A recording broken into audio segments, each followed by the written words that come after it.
Naomi Caldwell was 38 years old, and on the evening his family put her belongings on the front porch and told her she was no longer welcome in their house, she stood on that porch and looked up and down the street and said nothing at all.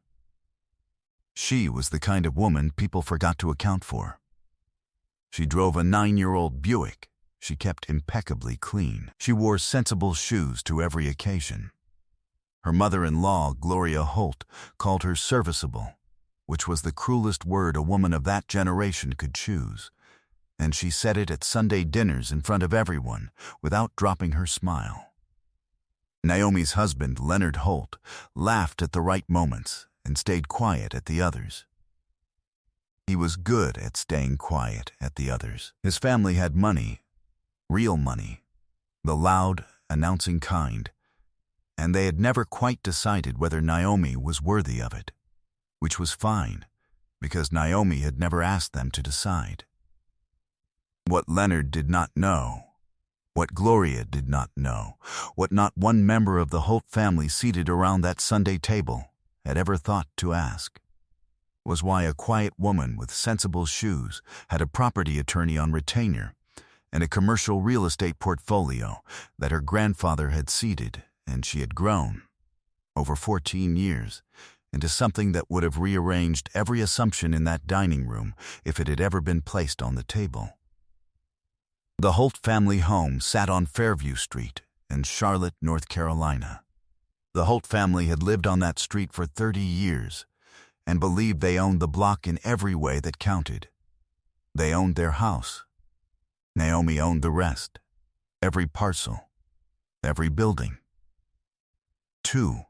$7 million in assessed commercial property, held in an LLC whose name appeared on no document connected to the Holt family, and whose existence Leonard had never once thought to question. What happened the morning after they put her out would cost the Holt family everything they had spent 30 years believing was theirs.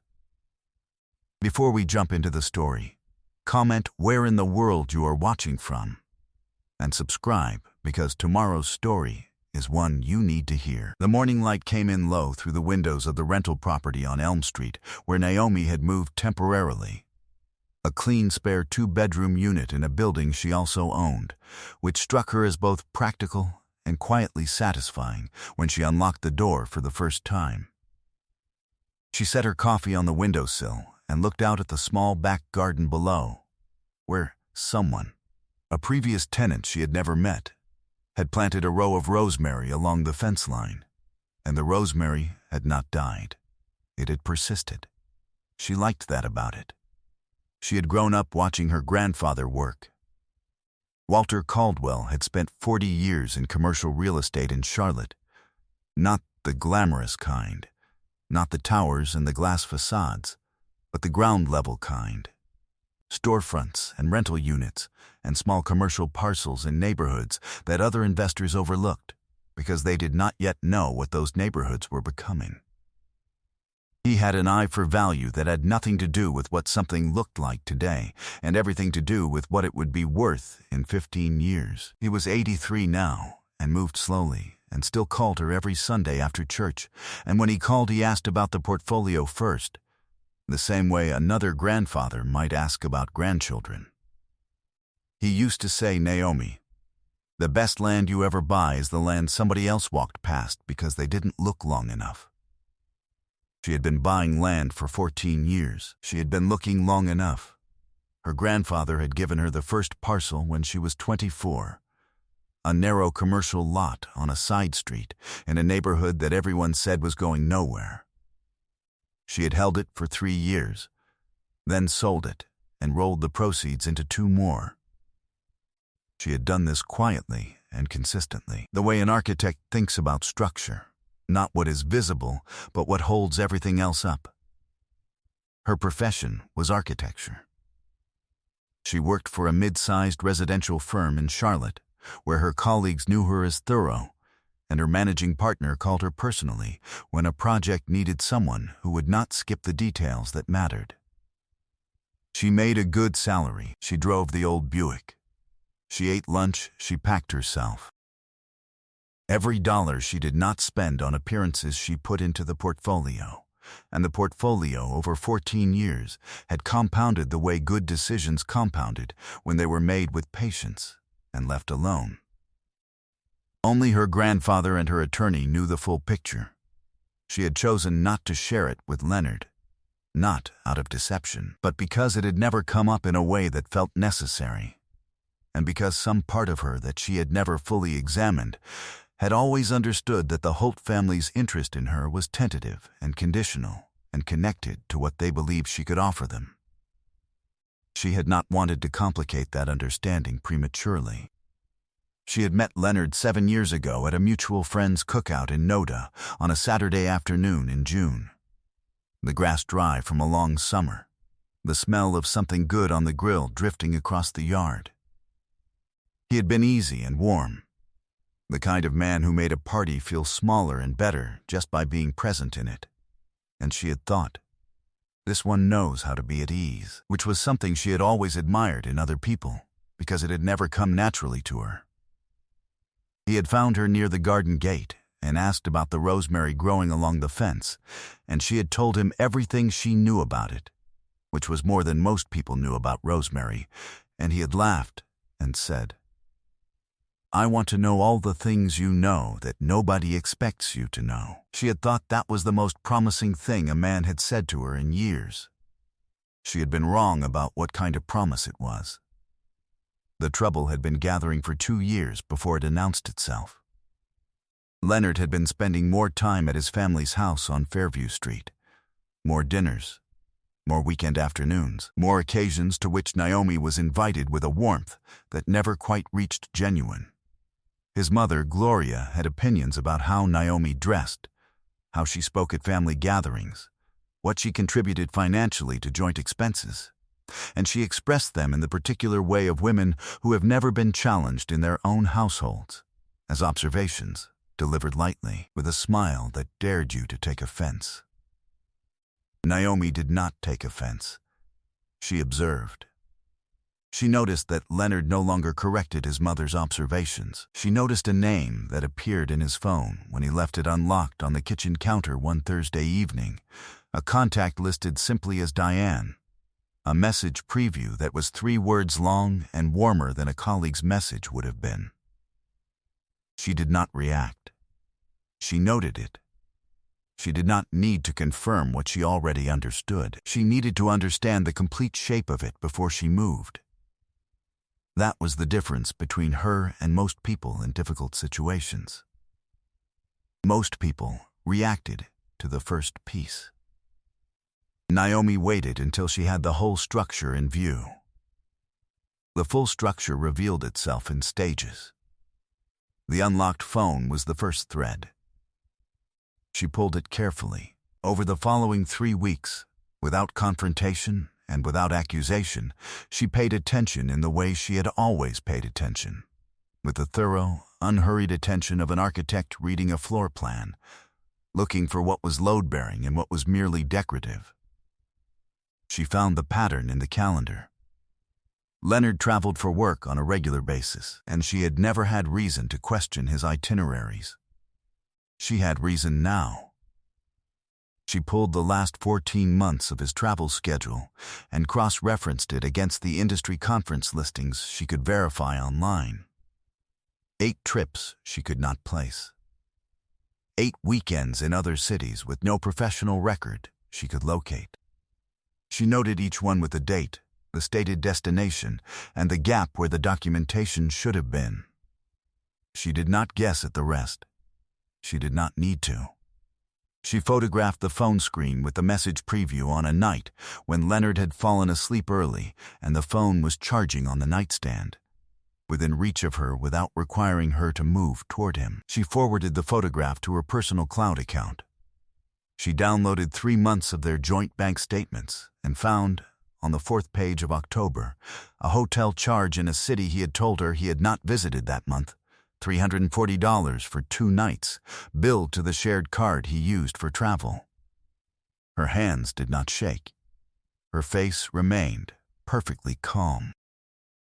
She built the folder over 4 days, Methodically, the way she built a set of architectural drawings, layer by layer, each one adding information the previous layer did not contain, until the complete picture was visible and nothing had been left to interpretation.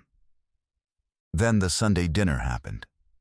Gloria had cooked, and the family had gathered, and somewhere between the main course and the dessert, in the particular way that family dynamics shift when a decision has already been made, and the occasion is simply the vehicle for announcing it, the conversation at the table turned to Naomi's place in the family, her contributions, her fit, and the things she had and had not brought to her marriage with Leonard. Diane's name did not appear at that table. It did not need to. The conversation had a shape to it that told Naomi everything she needed to know about what had been discussed before she arrived. She sat through it with the composed attention of a woman taking inventory. When the evening ended and Leonard drove them home in silence, and she understood from the quality of that silence that the dinner had been a preparation for something. She was already 3 steps ahead of whatever he had planned to say. He said it on Tuesday. He said that he and his family had been talking, and that they felt, and that Naomi would perhaps be happier, and that the house on Fairview Street, his mother's house, where Leonard had moved them 6 months ago at his family's suggestion, was perhaps not the right environment for her, and that they thought it best if she found her own place, and that he would help her with the transition. She listened to the whole of it without interrupting. She said, "I understand." She moved with the same deliberate calm that had always defined her. She packed what was hers over 2 days. On Thursday evening, Gloria came to the bedroom doorway while Naomi was folding clothes into a suitcase and said, with a smile that had never quite reached her eyes, that she hoped there were no hard feelings. Naomi looked at her for a moment and said, "None at all," and went back to folding. She was done being in that house. But she was not done with that street. She picked up her phone and called her attorney. Tools were meant to work, not shine. Claudette Morgan had practiced real estate and civil law in Charlotte for 21 years and kept an office on Trade Street that smelled of good wood and older books, and had the quality of a room where serious things were decided without ceremony. She was 60 years old. Carried herself with the measured confidence of someone who had won in courtrooms enough times to know that winning rarely looked the way people expected it to, and she had been Naomi's attorney since the second parcel. When Naomi was 27 and Claudette had read the acquisition documents and looked up and said, "You are going to be a very interesting client." They met on Friday morning. Naomi arrived with the folder and a portfolio summary her accountant had prepared the previous quarter. Claudette reviewed both without expression. When she finished, she set them on the desk and looked at Naomi with the clear, unhurried attention of someone who had already calculated several things and found them all in order. She said, "The Elsa structure is clean. Your name does not appear in any public-facing document that connects the portfolio to the Holt family or to Leonard individually." Naomi said she knew. Claudette said, "And the Fairview Street parcels, all 4 commercial lots and the 3 mixed-use buildings adjacent to the Holt family property, are held in the LLC, dating back to the acquisitions your grandfather initiated?" Naomi said yes. The first parcel on Fairview had been acquired 9 years ago, 2 years before she met Leonard, and the remainder over the 5 years that followed, the last one completed just 16 months prior. Claudette set down her pen. She said, "They put you out of a house that sits in the middle of a block you own." Naomi said, "That is correct." Claudette said, "I will begin the lease review immediately." Real power operated in quiet rooms. She drove from Claudette's office to her grandfather's house in the Druid Hills neighborhood, the house where she had spent her childhood summers learning to read property surveys and site plans, and the kind of patience that could not be taught in school. Walter Caldwell was in his chair on the front porch with his coffee, moving slowly and watching the street the way men who had built things watch streets, with the knowledge of what was underneath the surface. She sat beside him and told him what had happened. He listened without interrupting, his hands folded in his lap, his eyes steady on the middle distance. When she finished, he said, "I always thought that family saw you as inventory, not a person." She said she had thought the same thing, but had hoped she was wrong. He said, "You were not wrong. You were just patient. And now the patience is going to do what patience does." He said, "Your grandmother used to say that the people who throw you out rarely know whose floor they are standing on." She looked at her grandfather's hands and thought about the first survey he had ever put in front of her. A piece of paper that looked like nothing and described everything, and how he had told her that a person who could read a survey correctly would never truly be without ground to stand on.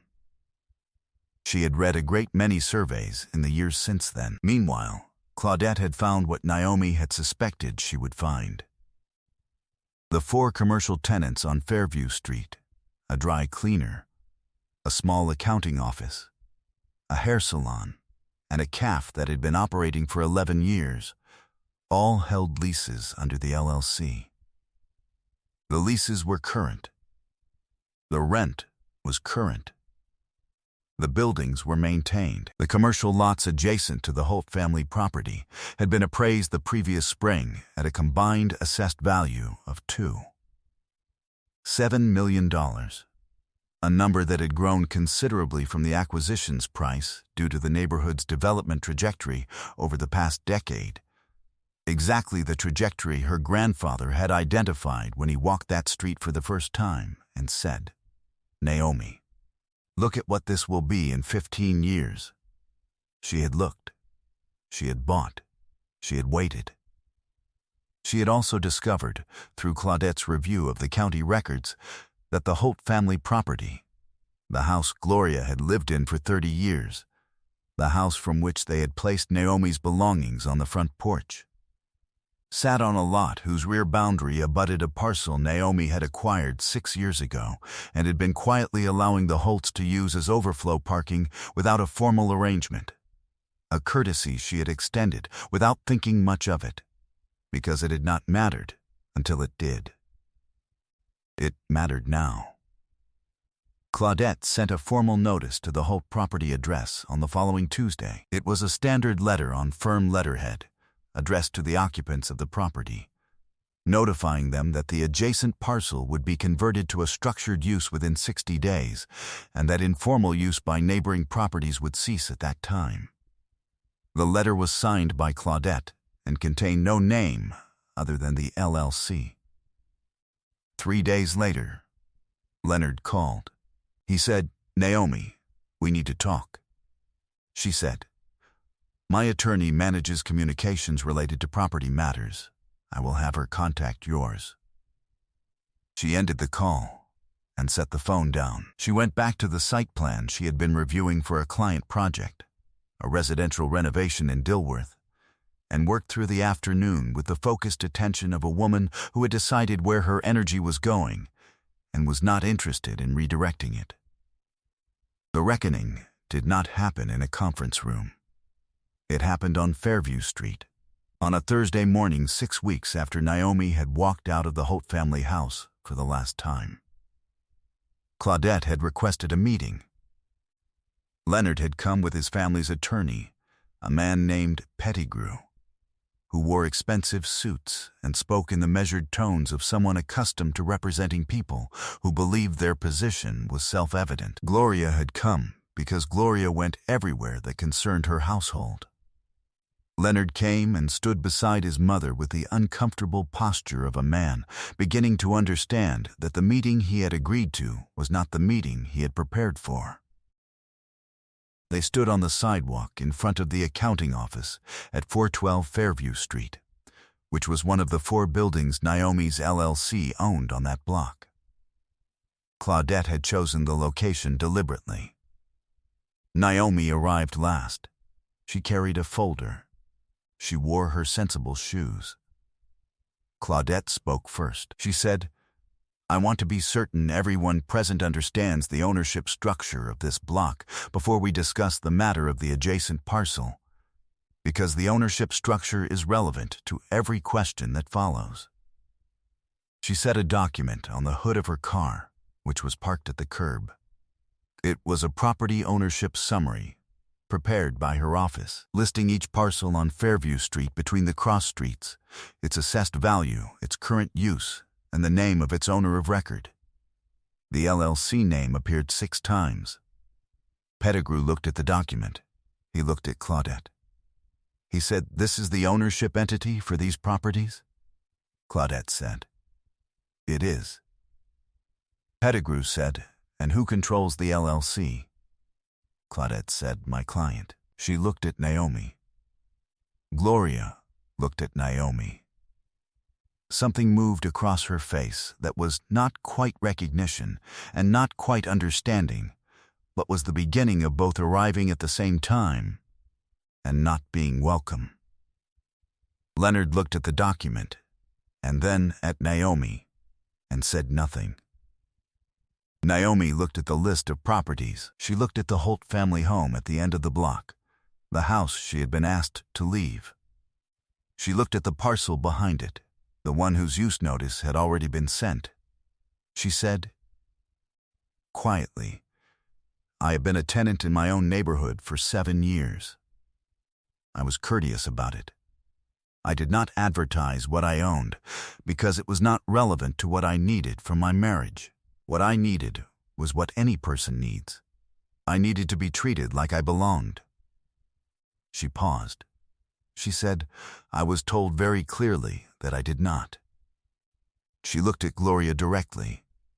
Gloria, for the first time in 7 years of Sunday dinners and small cruelties delivered with a smile, looked away first. Leonard said, "Naomi, if we had known," she said, "you had 7 years to ask. You chose to see what was convenient. That choice belongs to you now." She picked up her folder. She thanked Claudette. She walked to her Buick, which was parked at the far end of the block, and she drove away without looking in the mirror. She had built everything worth keeping. And she had built it before any of them had known to watch. 11 months later, Naomi sat on the small back terrace of the unit on Elm Street, where she had stayed not because she had to, but because she had decided she liked it there. Liked the particular morning light and the rosemary along the fence that had persisted through everything and was still growing. She had renovated the unit over the previous spring, doing the design drawings herself on weekends, specifying the materials herself, choosing the tiles for the kitchen backsplash with the same care she brought to any project where the details were hers to control. The portfolio had expanded in the past year. She had acquired 2 additional parcels in the same neighborhood, one of them a vacant commercial lot she had been watching for 3 years, and the combined assessed value of what she held on and around Fairview Street had crossed $4 million following the most recent appraisal. Her accountant had noted, without fanfare, that the growth curve was consistent, and that she should begin thinking about a second LLC structure for the next phase of acquisitions. She was thinking about it. There was a man named Miles who appeared in her evenings with a quietness she had come to value. He was a civil engineer she had met through a professional referral, a methodical and unhurried man who had come to look at a foundation issue on one of her Fairview Street buildings and had asked 3 questions that told her he was someone who understood how things were built and why. He had asked about the portfolio with the genuine attention of someone who respected the work rather than the outcome, and he had listened to her answers with the focus that she had stopped expecting from people and had learned to notice when it appeared. He was present in her life without demanding the center of it, and she found, in his company, a particular quality of ease that she had always admired in other people, and was now, for the first time, beginning to inhabit herself. She had heard through a mutual professional contact that Leonard had moved into a smaller apartment in a different part of the city. Diane had relocated to Raleigh in the spring. Gloria, Naomi had been told, had grown quieter at family gatherings since the Fairview Street meeting. The parking arrangement behind their house had been formalized into a paid monthly lease, which Claudette's office administered without drama, and the Holts paid it on time. Naomi did not think about them often.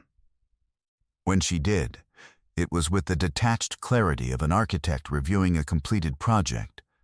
She could see exactly what had been built, where the load had been placed, which walls had held and which had not. And she could set the drawings down and move on to the next design. She held her coffee in both hands and looked at the rosemary along the fence below. Still green, still growing, still exactly where it had always been, which was a thing she had noticed about rosemary the first morning she moved in and had not stopped noticing. It did not require permission to persist. It did not require anyone's approval of the soil it had chosen. It simply grew, because that was what it was made to do, and the fence it grew along belonged, like everything else on this block, to her. She was free. She was solvent. She was unbothered.